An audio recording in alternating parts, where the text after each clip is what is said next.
नमस्कार बघतो. आज मी तुम्हाला कुळदेवी आणि कुळदेवतेला प्रसन्न करण्याचे असे 5 उपाय तुम्हाला सांगण्यात जात आहे, जे की खूपच साधे सोपे, जागृत व सिद्ध उपाय आहेत. ज्यांना आपल्या घराच्या कुळदेवतेविषयी माहिती आहे त्या लोकांसाठी हे उपाय आहेत आणि ज्यांना कुळदेवतेविषयी माहिती नसेल तेही या उपायांना करून आपल्या कुळदेवी आणि कुळदेवतेला जागृत करून प्रसन्न करू शकतात. काही वेळा होते काय की आपली जी वडीलधारी माणसं असतात तीही आपल्या कुळदेवतेची पूजा करत नाही, तिची सेवा करत नाही. ज्या कारणामुळे आपल्यालाही हे माहीत नसते की आपल्या घराची कुळदेवी व कुळदेवता कोण आहे. बघतो, कुळदेवी आणि कुळदेवता आपल्या घराचे परंपरेने पिढी दर पिढी आपल्या घराची देवता असते, जिला पिढ्यानपिढी आपल्या घरी पूजले जात असते.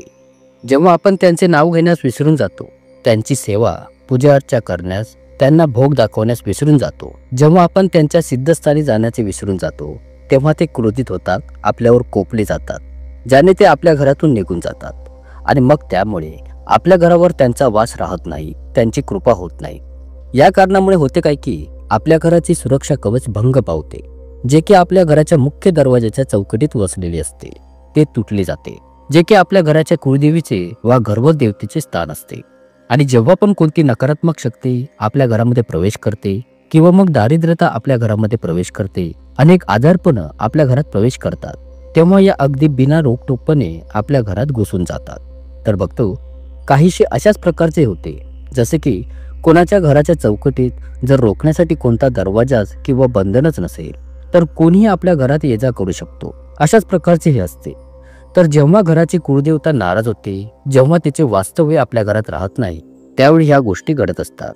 पण बघतो, असे खास उपाय मी आपणास येथे सांगण्यात जात आहे, जे की तुमच्यासाठी खूपच महत्त्वपूर्ण आहेत. जर तुम्ही या उपायांना करता तर निश्चित रूपाने तुमची कुळदेवी आणि कुळदेवता तुमच्यावर प्रसन्न होतातच आणि जागृत अवस्थेतही तुमच्यासोबत नेहमी राहतात. मी तुम्हाला माझ्या बऱ्याच व्हिडिओमध्ये कुळदेवी आणि कुळदेवतेचे महत्त्व पटवून सांगितलेले आहे. सर्वप्रथम, जर तुम्ही कोणती साधना करता, कोणती पूजा अर्चा करता, तर तुमच्या कुळदेवी आणि कुळदेवतेची करा. अगदी तुमच्या इष्टदेवाच्याही पहिली यांची पूजा करा.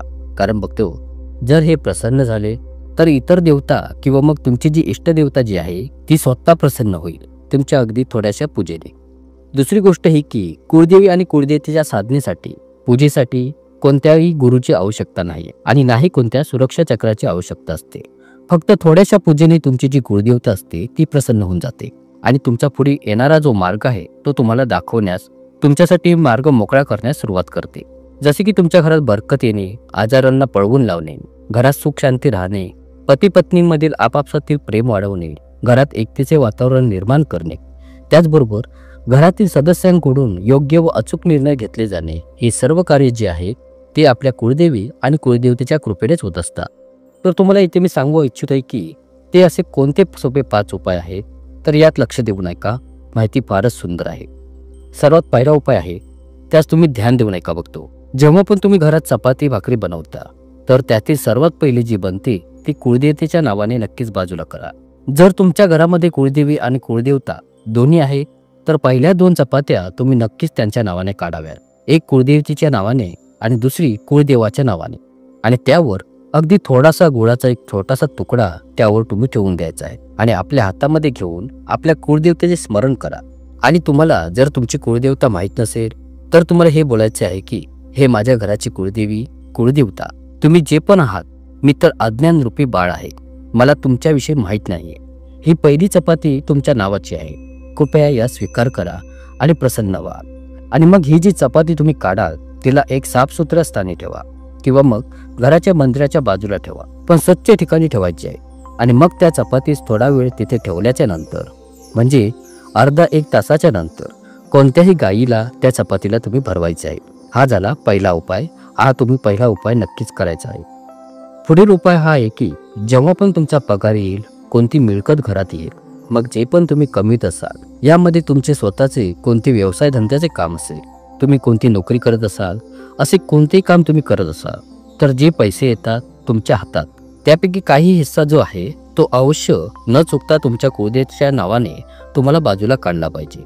आता मानून चला की जर तुम्ही 10,000 कमवता तर 10,000मधून मग जरी तुम्ही 10 रुपये बाजूला काढता, 100 रुपये बाजूला काढता, हे तुमच्या इच्छेवर अवलंबून आहे. आणि होते काय की जेव्हा आपण त्यांच्या नावाने पैसे बाजूला काढू लागतो तेव्हा मानून चला की 10 रुपये आपण काढतो, तर ती आपली कुळदेवी कुळदेवता आपल्यासाठी 100 रुपयाच्या बरकतीसाठी स्वतःहून पुढे येतात. आपणास आपल्या बरकतीसाठी मार्ग खोलून देतात. आपली कुळदेवी कुळदेवता 100 रुपये तुमच्या झोळीत देतील. 100 काढला तर 1000 रुपये ते तुमच्या झोळीत देतील. हा माझा स्वतःचा अनुभव आहे. तर बघतो अशा प्रकारे तुम्हाला पैसे जे आहेत त्यांच्या नावाने बाजूला करायचे आहेत. तर ते पैसे जेव्हा तुम्ही बाजूला करता तेव्हा ते कोणत्या जमा पेटीत साठवायचे आहे आणि हे पैसे तुम्हाला चुकूनही खर्च करायचे नाही. तर हे जे पैसे आहेत जेव्हा वेळ येईल तुम्ही त्यांच्या नावाने कोणते जागरण करू शकता, भजन कीर्तन करू शकता, कोणत्या भंडार प्रसाद स्वरूपात करू शकता. आणि यामध्ये एक महत्त्वाच्या गोष्टीचे ध्यान ठेवा. बघतो जेव्हा तुम्ही असे काही कराल तेव्हा त्या पैशात आपल्याकडून अधिक पैसे मिसळून तो खर्च करा, किंवा मग त्यांच्या सिद्धस्थानी तुम्ही जात असाल तर त्यांच्या दानपेटीत त्यांना दान करा, किंवा त्या मंदिरात जाऊन त्यांच्या नावाने भोग प्रसाद बनवून तेथील उपस्थित लोकांना ते भोजन खाऊ घालायचे आहे.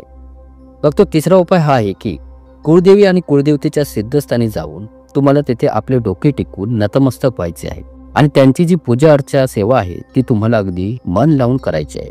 जर तुम्ही त्यांच्या सिद्धस्थानी जात नसाल आणि त्यांचे दर्शन घेत नसाल तर त्यांची कृपा लवकर होत नाही. या गोष्टीचे ध्यान ठेवा. बघतो मग जरी तुम्ही वर्षातून एकदा जा किंवा अनेकदा जा, पण त्यांचे दर्शन घेणे हे मात्र अनिवार्य आहे. वर्षातून किती वेळा दर्शनात जायचे ही तुमची इच्छा आहे, पण जाणे हे अवश्यच आहे. फक्त चौथा उपाय हा आहे की असा कोणताही एक दिवस तुम्ही निश्चित करा की ज्या दिवशी तुम्ही आपल्या कुळदेवी कुळदेवतेचा भोगप्रसाद लावू शकता. जसा कोणी 5 लाडूंचा भोगप्रसाद ठेवू शकतो, तर कोणी सफेद मिठाईचा अथवा कोणत्या अन्नपदार्थाचा. पण हा महिन्यातून एकदा तुम्ही निश्चित केलेल्या दिवशी किंवा मग तुमच्या कुळदेवतेच्या वारानुसार अगदी न चुकता कमीत कमी महिन्यातून एकदा हा भोगप्रसाद तुम्हाला त्यांना दाखवायचाच आहे. फक्त तुम्हाला आपोआप फरक पाहण्यास मिळेल जेव्हा तुम्ही या विधीला अंमलात आणण्यास सुरुवात कराल. पुढील 5वा आणि शेवटचा उपाय मी आपणास सांगू इच्छितोय तो असा आहे की त्यांच्या नावाने दिवा लावणे.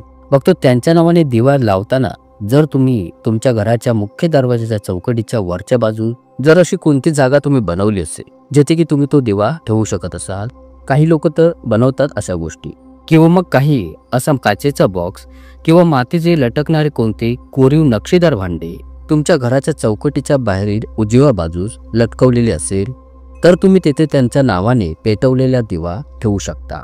आणि जर तुम्ही असे तेथे करू शकत नसाल तर तुमच्या घराच्या मंदिरामध्ये किंवा त्याच्या बाजूस त्यांच्या नावाने दिवा लावू शकता. आणि मग तुम्हीच पाहाल की जर या 5 उपायांना तुम्ही करता तर तुम्हाला कळत नकळत खूपच लवकर त्या सर्व गोष्टी पाहण्यास मिळतील ज्या की तुम्ही खूप साऱ्या कामांना केल्याच्या नंतरही तुम्हाला आजपर्यंत प्राप्त झालेले नसतील. म्हणजे थोडक्यात काय की बघतो तुमच्या घरातील जे बदल आहेत, तुमच्या घराच्या व्यवहारातील जे बदल आहेत आणि त्याचबरोबर तुमच्या कामधंद्यातील जे होणारे बदल आहेत त्या सर्व बदलांना पाहण्याची संधी तुम्हाला मिळेल की हे कसे काय घडून आलेले आहे आमच्यासोबत. बघतो काही वेळा तर तुम्हाला एवढे हैराण करून सोडणारे चमत्कार बदल पाहण्यास मिळतील की तुम्हाला हे माहीत सुद्धा पडणार नाही की मी तर याचा विचार सुद्धा केला नव्हता आणि हे माझ्यासोबत आज माझ्यासमोर घडूनही आलेले आहे किंवा ते काम पूर्णही झालेले आहे. मी तर याची मनात इच्छा करत होतो की हे माझ्याजवळ असावे आणि आता ते बस माझ्याजवळ आजही आहे. बस अशाच प्रकारे चमत्कार तुम्हाला पाहण्यास मिळते. या 5 उपायांना जेव्हा तुम्ही अंमलात आणण्यास सुरुवात कराल, बघतो या गोष्टीला हलक्यात घेऊ नका किंवा मजाक समजून दुर्लक्षित करू नका. आजही बरीचशी अशी लोक मी पाहिलेली आहे जे की अशाच प्रकारच्या कुळदेवतेच्या उपायांना नियमितपणे न चुकता आवडीने करून आज ते त्यांच्या आयुष्यात त्यांच्या कुळदेवतेच्या कृपा आशीर्वादाने त्यांची देवता त्यांच्यावर प्रसन्न असून ते खूपच आनंदी व सुखी जीवन जगत आहे. तर तुम्हीही या उपायांना करण्यास आजच सुरुवात करा आणि आपल्या कुळदेवी आणि कुळदेवतेस जागृत करून तुमच्यावर प्रसन्न करून घ्या. आशा करतो तुम्हाला ही माहिती नक्कीच आवडली असेल. प्रभांड नायक, तोच एक समर्थ. जय जय श्री स्वामी समर्थ. खूप खूप धन्यवाद.